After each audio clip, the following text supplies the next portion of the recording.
Kamala violated her oath. She desecrated our laws, and she got innocent girls like Jocelyn tortured and killed. Anyone who knowingly sets loose these monsters into our country has absolutely no right to be running for office, let alone the office of president. Former President Trump staying focused on arguably the #1 issue for voters ahead of Election Day, the illegal immigration crisis. Let's bring in the sheriff of Pinal County, Arizona, Mark Lamb, along with VetCom founder and CEO, Marine Corps veteran Kate Monroe. Thank you both for coming on. Sheriff, to you first. I want to put this New York Post quote up if I can. It says almost all heartless looting suspects, 41 of 45 arrested in Florida County after hurricanes, are illegal immigrants. 41 out of 45 are illegal. The Pinellas County Sheriff Bob Gualtieri says it's the following: they're going into people's homes, they're taking stuff, they're rummaging through their things. This is the epitome of people trying to exploit others when they're down and when they're out and they're trying to rebuild and they've got nothing. I mean, it just looks very bad when you have the looters who are not in this country legally, Sheriff. Well, it looks terrible, and the numbers don't lie. 41 of 45 people being arrested were here illegally. Not to mention they made contact with 196 suspicious people. 163 of those 196 were also illegal. Look, these folks are going to take those opportunities. Many of them owe the cartels for having come into this country. They owe a debt to them. So they're going to do what they have to do to pay off that debt. And if they have to victimize Americans, clearly the numbers show they're willing to do that. Yeah, the mother of a murder victim. This is a Texas woman. Her son was killed by an illegal immigrant. She was on Fox and Friends this morning, Kate. She said the following, and I'll get your response. Watch.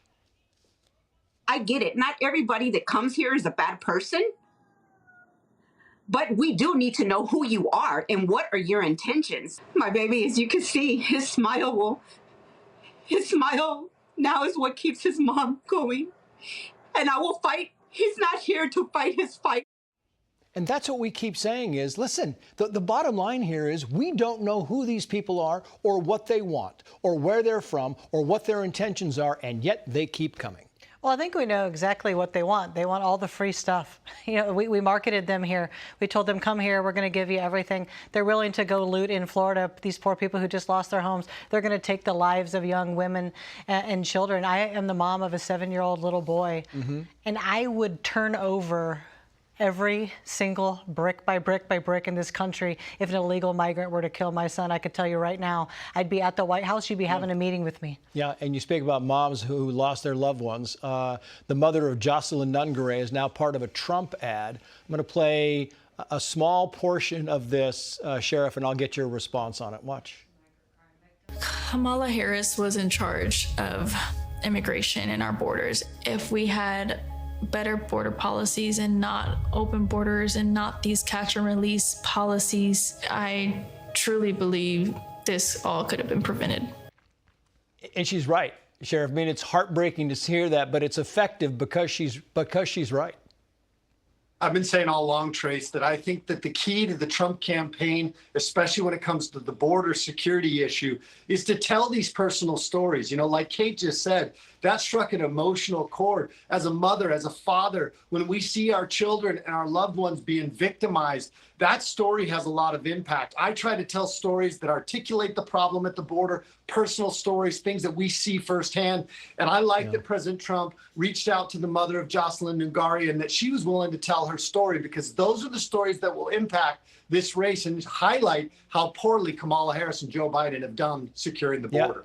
Yeah, I mean, she has really been effective at making sure that her daughter's memory stays alive, and she's been on a lot of television, and she has been a very good ambassador for the whole push to shut down the borders. Here is the village administrator of a town called Laughlin, Ohio, which is overrun with Haitian migrants, and he said the following. Watch. The sewer system is getting backed up. The drainage is getting backed up in the building. And then when we're responding for issues of, literally feces running down the walls of the bathrooms from the floor above. That's not how anyone should be living. But it's not even that, Kate. It's the problem here is that the schools in these areas are getting inundated. So again, it's the children who become the victims because they're only getting half the education. You're trying to teach school in 2 different languages, and it's not quite working. And these people are wondering, why are we having to take this burden upon? Well, they absolutely shouldn't be taking any of the burden. I can't even believe that we allowed 10 million people to get into our country, completely shoved down all of these poorer areas. I can't imagine being a parent right now, living in one of these areas, completely worried about my child, leaving my house every single day. You know, I was saying today, a lot of people say, well, I'm not going to vote for Trump. Well, vote for all the other people he's willing to put on his team. You know, I'm going to call them the MAGAVENGERS. Yeah. Get somebody like me. I will help you go close the border. I already proved that I would, but enough is enough. America, do the right thing.